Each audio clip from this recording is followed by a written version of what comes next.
Hello everyone, আচ্ছা আসসালামু ভাই বোন আর আলাইকুম। সমস্যা কেমন নাই, আছেন তোমার বড় সবাই? বোন যা দিয়ে দাও। আশা করছি ভালো আছেন। আপনাদের দোয়া ভালোবাসা, আমিও ভালো আছি। ব্যস্তময় লাইফ নিয়ে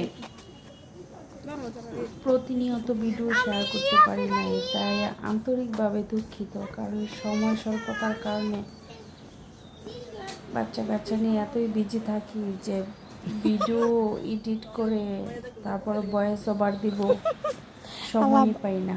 এটা অনেক দিন মানে কয়েকদিন আগে ভিডিও এটা আমি করে রেখেছিলাম। আমার শ্বশুরবাড়িতে গেছিলাম বেড়াইতে, ওইখানে কাঁচি টান খেলা হয়েছিল আপনার নদীর পাড়ে। তখন আমার তো বাচ্চা আছে একটা, আমি রেখে কীভাবে যাবো? আমার জানে বলতেছে বড় যা আছে তুমি চলো যাই আপনি যাইবা। আমি বলি যে না ভাবি কীভাবে যাবো, ওরা রাইখে কীভাবে যাবো? আপনার যান। তখন আমার দুই চার বলতেছে যাবো না। পরে আমি বলতেছি যে যান আপনারা, আমার তো বাচ্চা আছে, আমি কীভাবে যাবো? আর আমার শ্বশুর বলতেছে তুমি যাও, ওরা যাবে ঘুরতে, তুমি বাড়িতে থাকবা, আমি আর তোমার শাশুড়ি রাখবো, তুমি ঘুরে আসো। তারপরে আমি আমার জালদের সাথে গেলাম ঘুরতে।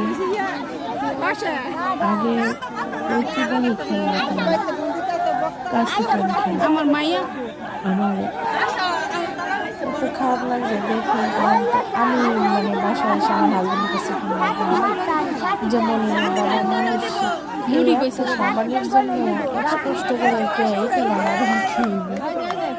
তখন আমার হাজবেন্ড যে বোকা, এটা কি মানুষ কি একটা সাবানের জন্য খেলে? এটা মানুষ খেলা তো খেলা, খেলা তো খেলা, এটা আনন্দের জন্য, ওইটার জন্য তখন মানে কি ঘোরাঘুরি যাবো এত কষ্ট। তারপরে আগে ছোট ছোট শুনতাম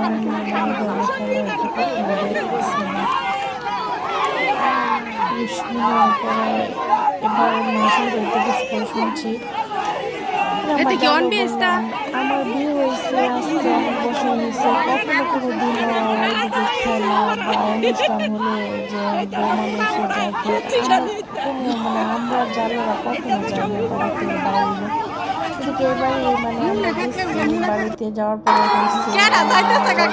চলো একটা ঘুরে আসি।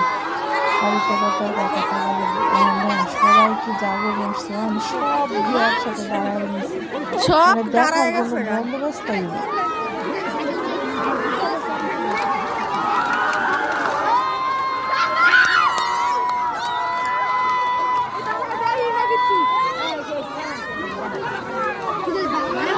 যে মুডি বইছে হ্যাঁ যে জীবন শেষ এরে গেছে।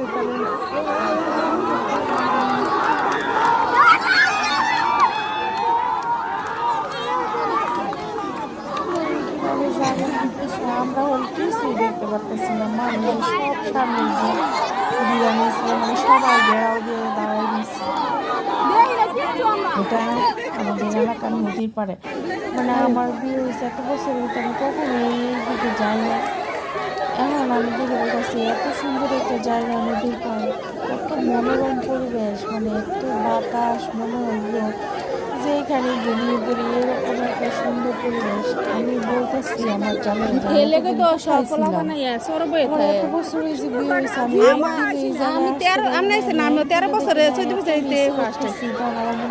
এতদিন কেন আসতে পারি না, কেন দেখতে পারি না আমি জায়গাটা। আমার এই যে বাসুরি ছেলে আসছে, বলতেছে আপনারা আসছেন, আমি যে দেখেন খেলা শেষ করে সবাই আসছে। আর আমার জাল বলতেছে চলো আমরা কটা ছবি উঠাই, আমার বাসুর, আমার জালের বাচ্চারা, আমার মেয়ে, সবাই যে নদী পাড়ে যাইতেছে মানে সেলফি উঠানোর জন্য।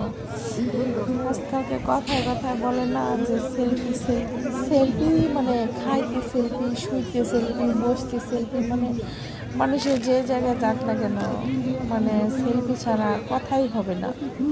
পরে আমি আমার জালদেরকে বললাম যে আমি মানে ছবি উঠাবো না, আপনারা উঠায় না। আমি বলতেছি না কেন উঠাবো না, তোমার উঠাইতে হইব, তুমি উঠাইবা না কেন? পরে আমার এই যে জালে নিয়ে উঠাইতেছে ওরা মানে কতদিন ধরে বলতেছে ঘুরতে যাবে ঘুরতে যাবে ঘুরতে যাবে। তখন আমার বাসি বলে চলো ঘুরতে যাবো, পুরান বাড়িতে চলো, এই জায়গায় চলো এই জায়গায় চলো। এখন না, হেরা এদিকে যেতে নরকুতে, এই কারণে আজকে যে নদীর পাড় নিয়ে আসা হয়েছে আর কি। মানে বাচ্চারা খুবই আনন্দিত হয়েছে, কারণ শহরে তো তারা মানে চার দেয়ালের মাঝে বন্দি থাকে না, তাদের কাছে ভালো লাগে না। গ্রামে গেলে একটু ঘোরাঘুরি করলে মনটা ভালো লাগে। মানে যেমন পাখি দেখেন নদী বাসা থেকে বেরোলে কিভাবে উড়াল পারে, মানে কই থেকে কোন জায়গায় যাবো মানে মানে দিশা পায় না, এরকমই বাচ্চারা এরকমই। আমার বাসায় মেয়ে ছবি নিয়ে আমার মেয়ে ওর সাথে রাগ করছে, ওর সাথে ছবি উঠাবো না, ওইভাবে দাঁড়া গেছে যে চাস্তবিন বলতেছে আসো না, আসবে না, রাগ করছে জানি, আমি বলতে পারতেছি না সঠিক। এরকম করে আমার মেয়ে এত রাগ। যাই হোক, আজকের ভিডিওটি এই পর্যন্ত। সবাই ভালো থাকবেন, সুস্থ থাকবেন, আমাকে বেশি বেশি করে সাপোর্ট করবেন, শেয়ার করবেন, আর আমার ভিডিওটি পুরোটুক দেখার অনুরোধ।